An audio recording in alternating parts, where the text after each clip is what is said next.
жақсылық етсең өзіңе. Бір диуана ел ақтап, шаһардан шаһар кезіп, ұзақты күн қоржын артқан қашырының үстінде жүреді. Айтар сөзі, берер батасы, жақсылық етсең өзіңе, жамандық етсең өзіңе деген мақал болса керек.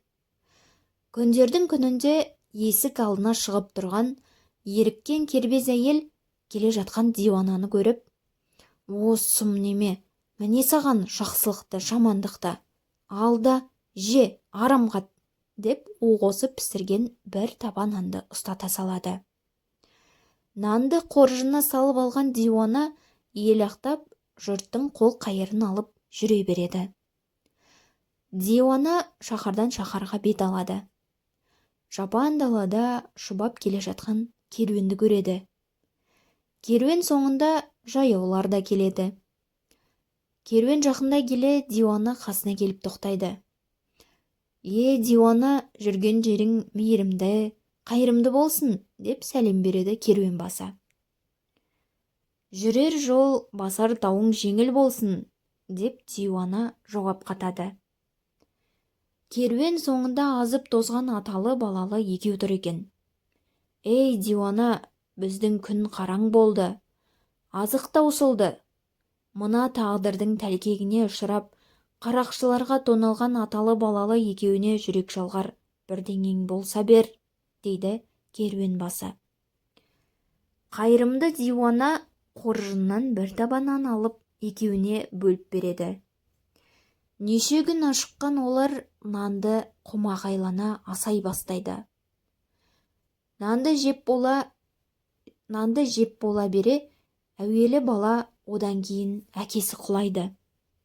Сол құлағаннан тіл бермейді. Неше күн, неше түн жол азабын бірге көріп, жалғасып келе жатқан ер азаматтардың өлгендеріне көздері жеткен керуеншілер диуананы бас салып тепкілей бастайды. Диуананы ауыз аштырмай сабай береді. Бір мезет диуана үн қатады. «Уа, қайырымды адамзат, жазықсыз мені таяқтадыңдар. Ел берген қайыр садақаны алып жүре бердім. Кімнің не берген қайдан білейін? Бірақ мен осы табананды берген үйді білемін». Ар жағын айтқызбай керуеншілер бастырмалатып кетеді. «Жүр, баста бізді сол үйге».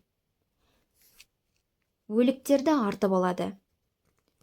Диуана керуеншілерді ертіп, шаһардағы нан берген әйелдікіне келеді. Керуеншілер түйелерін шөгеріп, өліктерді түсіреді. Жүгіріп далаға шыққан сылқым әйел өліп жатқан өз күйеуімен жалғыз баласын көріп, өз ісіне өзінің жаны күйзеледі. Ақыры үш құса болып өледі. Әйелдің зұлымдық пен жазықсыз жанға жауыздық жасамақ әрекеті өз алдына көр болып қазылады. Міне, жақсылық етсең өзіңе, жамандық етсең өзіңе деген мақал осыдан қалған екен.